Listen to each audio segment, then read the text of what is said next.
सभी भक्त गाएंगे, क्योंकि ये जो हमें मानव तन मिला है और जिसके लिए हमें मिला है वो हम कार्य नहीं कर पा रहे हैं, क्योंकि माया के चक्कर में भटके हुए हैं। इसीलिए ये उम्र हमारी धीरे धीरे धीरे धीरे घटती जा रही है और हम जिस कारण से यहाँ पर आए हैं, जो वादा प्रभु से करके आए हैं, उसको भूल बैठे हैं। ध्यान रखना, उस दिन मैंने बताया था कि सभी संसार में आए हैं, प्रभु से एक वादा करके आए हैं। उस वादा को निभाने के लिए भगवान का भजन अति आवश्यक है। तो ताली बजा के सभी भक्त गाएंगे कि चली जा रही है उम्र धीरे धीरे, चली जा रही है उम्र धीरे धीरे,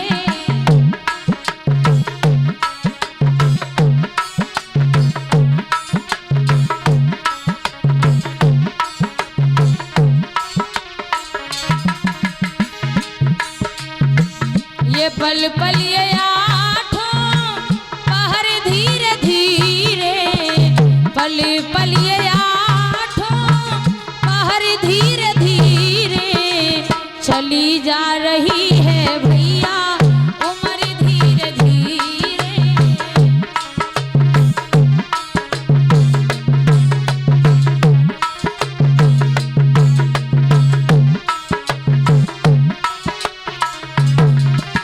और जो करते रहोगे भैया भजन धीरे धीरे,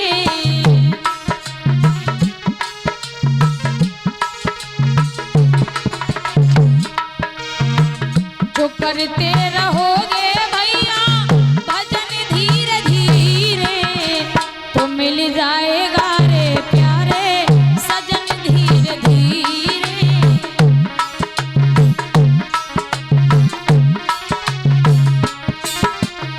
और महाराज परीक्षित जी,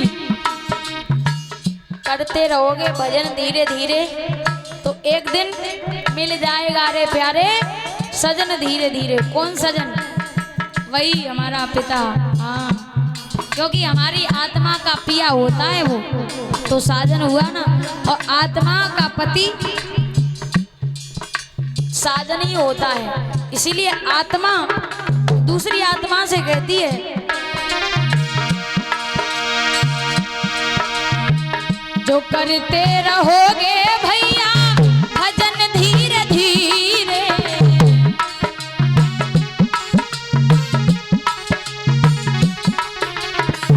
तो मिल जाएगा रे प्यारे सजन धीरे धीरे, मिल जाएगा रे भैया सजन धीरे धीरे।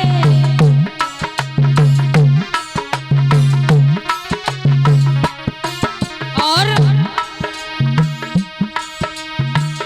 बचपन भी जाए जवानी भी जाए,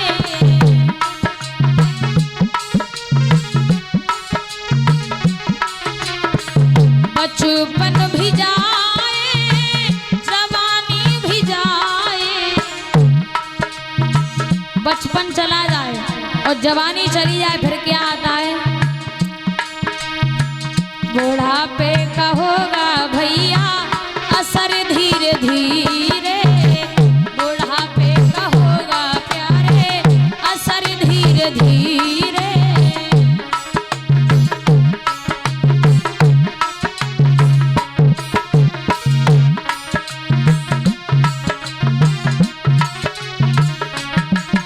और जब बुढ़ापा आ जाता ना तो कमर झुक करके कमान बन जाती है, आंखों से दिखाई देना कम हो जाता है, कानों से सुनाई देना कम हो जाता है। इसीलिए बुढ़ापे में भगवान का भजन अच्छे से नहीं हो पाता है। बुढ़ापा आ जाएगा तब तेरे हाथ पाँव में दम ना रहेगा,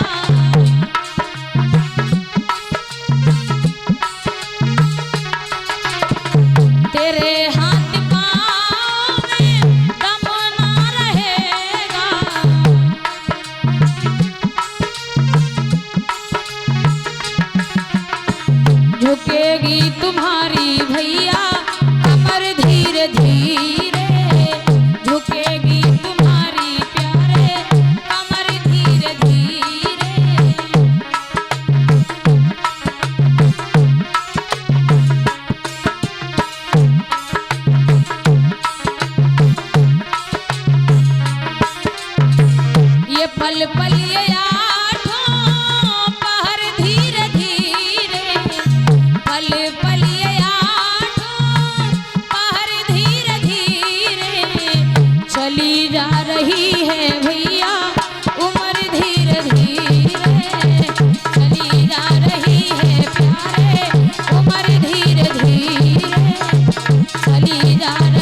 भक्तों, बड़ी सुंदर भाव से आप सभी भक्त कथा को श्रवण कर रहे हैं। इधर महाराज प्रहलाद के पुत्र हुए हैं जिनका नाम है, धीरे धीरे जब महाराज प्रहलाद बड़े हुए तो इनका विवाह हुआ तो संतान भी हुई। संतान का नाम था बहरोचन।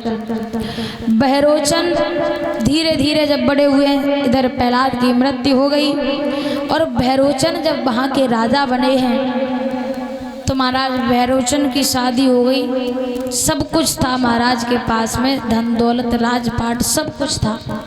एक राजा के यहाँ पर बताओ किस बात की कमी होती है, धन दौलत से संपूर्ण, लेकिन संतानहीन थे, संतान नहीं थी। महाराज बहरोचन के जब कोई संतान नहीं हुई तो इन्होंने जंगल में एक संत के द्वारा यज्ञ किया। संत जी ने यज्ञ किया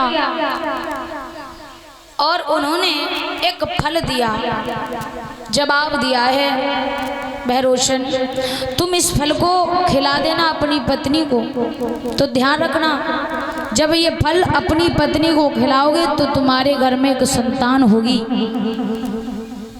लेकिन एक बात का ध्यान और रखना, इस फल में किसी प्रकार से हवा ना लग पाए। बोले ठीक है। आज उसी समय बहरोचन उस फल को लेकर के आगे बढ़े, सोचने लगे जाऊंगा घर पे और अपनी पत्नी को खिला दूंगा। बहरोचन महाराज जब रास्ते में जा रहे थे तो जोर जोर से आंधी तूफान आ गए, घनघोर वर्षा होने लगी, जोर जोर से आंधी तूफान चलने लगे। जब आंधी तूफान आए तो महाराज बहरोचन उस फल को बचाने लगे, क्योंकि महाराज ने कहा था